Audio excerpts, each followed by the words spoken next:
Ok, então eu estou chamando isso de gotas sistêmicas. A gente vai falar muito, basicamente, do Bert, mas um pouco do que também o Bert bebeu e para ir fazendo mais sentido. A constelação é extremamente funcional, mas é mito que se eu constelar, eu resolvo. Sabe assim, vou lá constelar e depois vou tomar chopp e está tudo resolvido. Infelizmente, não é assim que funciona. Eu queria muito que fosse assim, queria demais.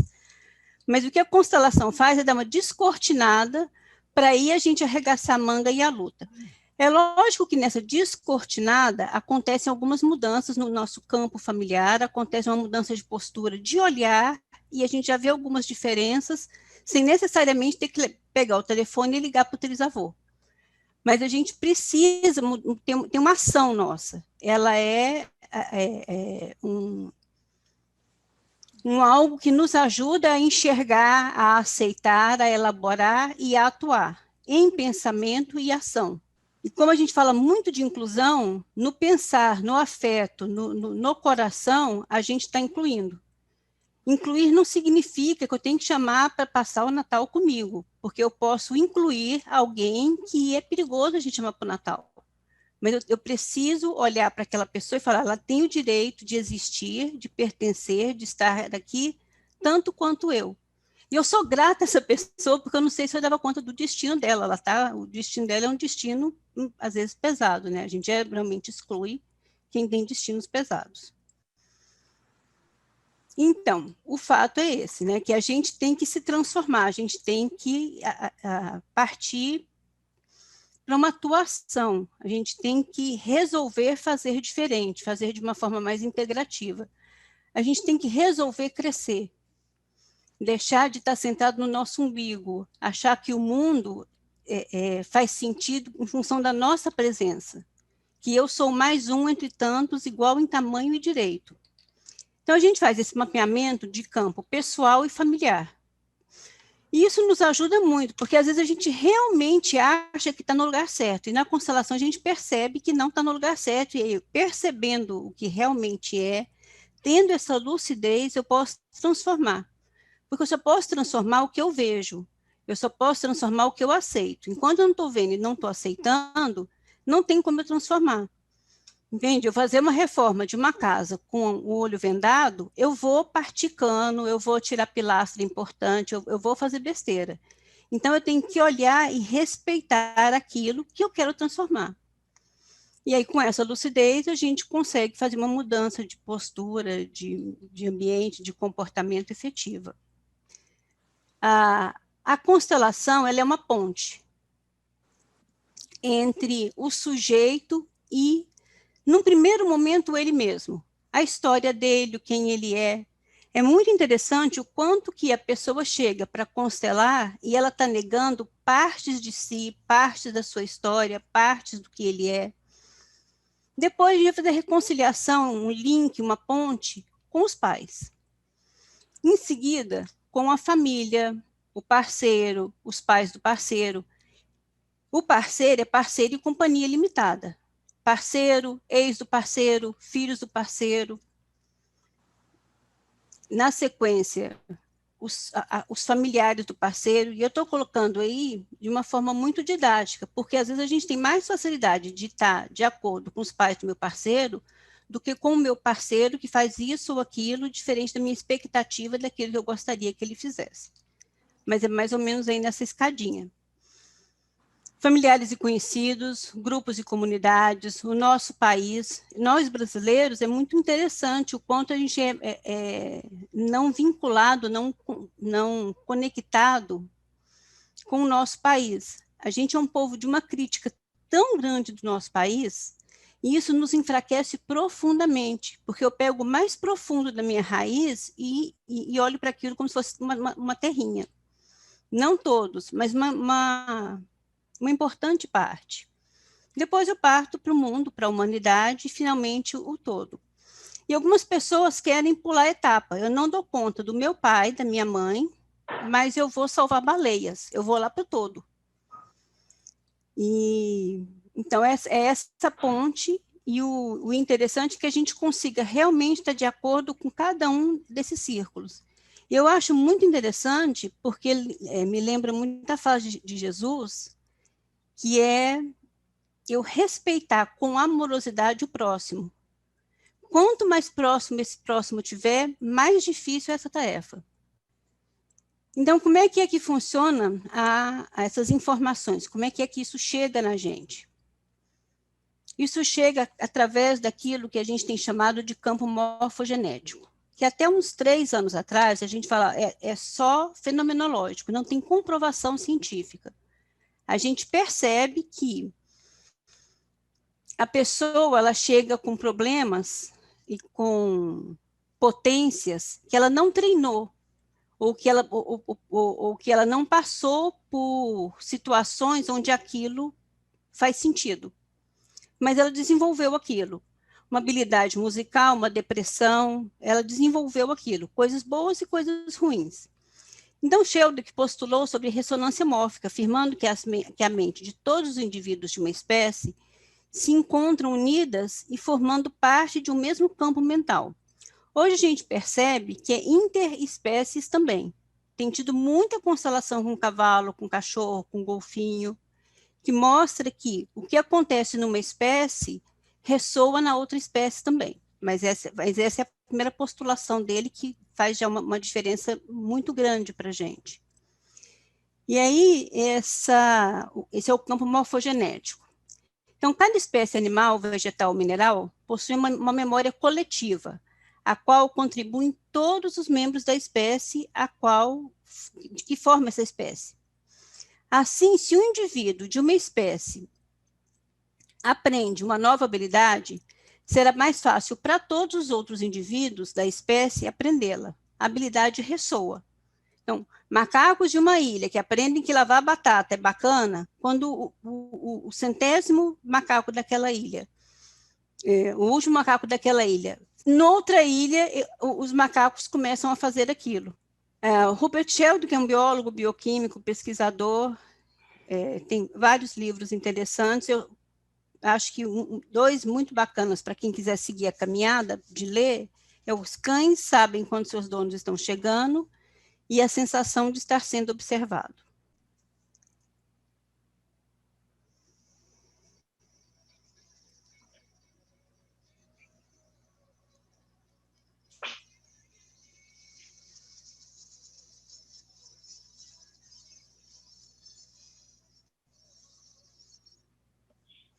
Então, essa mocinha aí, ela está brincando com o campo morfogenético dos peixinhos. Quando ela mexe a mão, a formação deles muda imediatamente para uma formação, tem uma arquitetura. E ali eles não passaram rádio um para o outro. Então, essa informação, ela passa bem rapidinha e na velocidade da luz, porque é uma informação eletromagnética. Essa daí é uma informação intergeracional. Não é uma informação que passou de um avô que sofreu um trauma para um neto, transgeracional. Essa daí é uma informação intergeracional. Então, a gente tem a transgeracional, ela é de uma geração para outra. E, às vezes, ela faz saltos. E, hoje em dia, o bacana, como eu estava dizendo para vocês, é que esses termos que antes a gente usava, a gente quase que sentia que estava emprestando eles da física, da neurobiologia. Com as novas pesquisas, a gente tem percebido que agora está ficando científico, porque o Bert Hellinger, ele não fez pesquisa científica com duplo cego, com os parâmetros que a academia pede.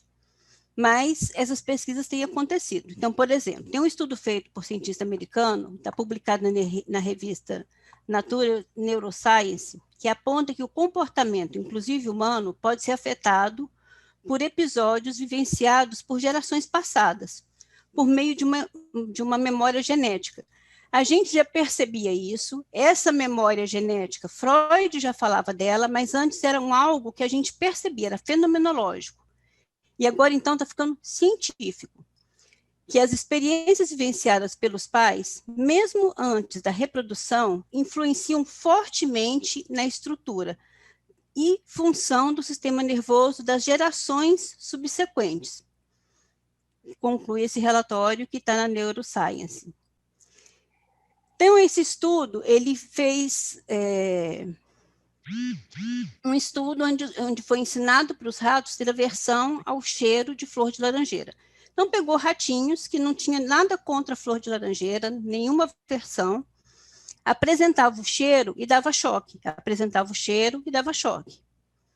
Quando eles, de sentir o cheiro, já ficavam em situação de muito estresse, eles cessaram com essa parte do experimento, fizeram esses ratos engravidarem, eles tiveram filhotes, esses filhotes foram amamentados e criados por ratinhas que engravidaram juntos, simultaneamente, porque foi de propósito, né? E esses filhotes tiveram ratinhos também que não tiveram contato com os pais, exceto pela gravidez. E um dos pais tinha sofrido, no começo do experimento, um pai tinha sido traumatizado, um dos parentes tinha sido traumatizado, o outro não. E seguiu assim. Os netos apresentavam sudorese, midríase, pelo eriçado, tremor no bigodinho, com o cheiro de flor de laranjeira, menor do que os avós, que eles nunca tiveram contato, menor do que os pais, que eles nunca tiveram contato, mas maior do que outros ratos que não eram dessa prole, que tinham tido um ancestral traumatizado. E isso a gente tem percebido também em humanos. Depois da Segunda Guerra, vários comportamentos que não fazia sentido numa prole, fazia sentido quando descobria pelo que avós ou pais tinham passado. Ainda que essa criança não tivesse tido contato, fosse um bebê que foi afastado desses pais, adotado por uma família em outro país, e não fizesse a mínima ideia do que esses pais passaram. A gente também herda potencialidade, habilidade, destreza, facilidade. Então, foi visto também na Segunda Guerra que em famílias onde a música não era uma habilidade, por ter mudado de país e chegar num outro país e não ser cidadão, e ter que se virar com o que podia, pessoas que, por exemplo, viraram violinistas, sabiam um violininho ali de quem tinha aprendido para satisfazer os pais, e tiveram que, com isso, sustentar a família. Então, treinaram muito. Os herdeiros chegaram com um ouvido mais afiado e com uma capacidade melhor de tocar instrumento. Só que isso antes tinha sido percebido de um jeito muito, olhando o fenômeno e percebendo, mas com muita área de dúvida. Será que depois que esse pai teve que usar o instrumento para sobreviver, esse filho não foi obrigado a treinar melhor? Então, quando há esse tipo de pesquisa, fica muito claro que tem essa herança transgeracional, que aquilo que a gente achava que era pontual de uma geração, se transforma em traço daquela família. E tem a ressonância, que é intergeracional, que é por ondas eletromagnéticas. O nosso corpo, ele transmite energia e ele capta energia o tempo todo. As ondas cerebrais, são as ondas eletromagnéticas, elas são geradas pela atividade do cérebro o tempo todo. A gente pode estar em coma, que essas ondas cerebrais elas são geradas. A gente pode estar dormindo, a gente pode estar anestesiado. E aí temos as principais, mas entre elas tem mais ondas e para além delas também. Então, a delta, ela é em sono profundo, a teta, quando a gente está sonhando ou em hipnose, mas a teta também acontece quando a gente tem sono profundo e a gente sonha. A alfa, quando a gente está relaxado e acordado, quando a gente está realizado, feliz. A beta, quando vocês estão aqui comigo prestando atenção. A gama, em atividade mental superior, em resolução de problema, naquele momento do ahá. Ali a gente tem um pico de onda gama. Mas o interessante é que pesquisadores do Instituto Tecnológico de Karlsruhe, alguma coisa assim, da Alemanha, foram bem-sucedidos transformando essas ondas em mais do que um eletroencefalograma, que é essa fotografia que está aí para vocês. Eles colocaram um eletro intracranial e eles conseguiram fazer com que essas ondas de de informação fossem transformadas em texto. E eles afirmam que esse texto decodifica frases completas, isso está publicado na revista especializada Frontiers in Neuroscience. E é isso também que a gente capta, é isso também que faz o campo morfogenético da nossa família. Então, muitas vezes aquele não dito é percebido por toda a família, porque são ondas de informação. E o nosso cérebro, porque essas ondas de eletromagnéticas são as mesmas ondas do rádio, só que numa frequência diferente, as mesmas ondas da televisão, só que numa frequência diferente. A gente capta de um do outro. E aí não é raro, quando eu estou conversando com vocês, eu falo assim, quem já teve a experiência de uma pessoa em que você é vinculado, uma pessoa querida, passar por um apuro e naquele momento você lembrar dela. E naquele momento você escutar ela te chamando. O seu filho caiu no parquinho e você escutou o seu filho te chamando naquela hora. Você não sabe por que tem uma vontade imensa de ligar para uma X-amiga. E naquele momento a amiga falou, menina, eu precisei demais de você. Então, são ondas que elas viajam no vácuo e elas viajam também entre sólido. Então, pode ter um prédio aqui que a onda passa. Ela viaja mais rápido no vácuo ela vai à velocidade da luz. E aí, isso é bacana porque foi publicado numa outra revista de importância, né, de respeito, quando Giulio Ruffini, da empresa Starlab, que não tem ligação com os pesquisadores anteriores, diz que os resultados são muito interessantes, que demonstram cientificamente aquilo que a gente está cansado de saber, que é possível traduzir a atividade elétrica em informação. E não é uma surpresa, já que o cérebro é um órgão elétrico, mas não deixa de ser um bom resultado mostrar cientificamente que extrair fonemas dessa maneira é possível. Então, o que é que mais chega aqui para a gente? São pessoas que dizem que estão com algum adoecimento, seja uma dúvida, seja uma confusão, seja uma dor. E aí o Bert fala isso aí que é muito legal, que todo adoecimento é uma forma profunda na alma em direção à cura.